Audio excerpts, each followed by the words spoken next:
का निशान है गड़ा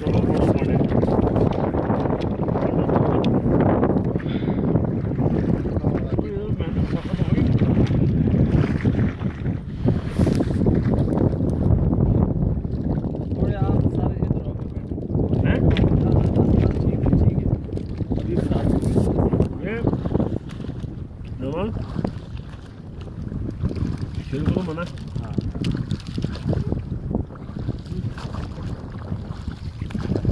मेरे हाथ में मोड़ लगाया तुमने भी ये देखो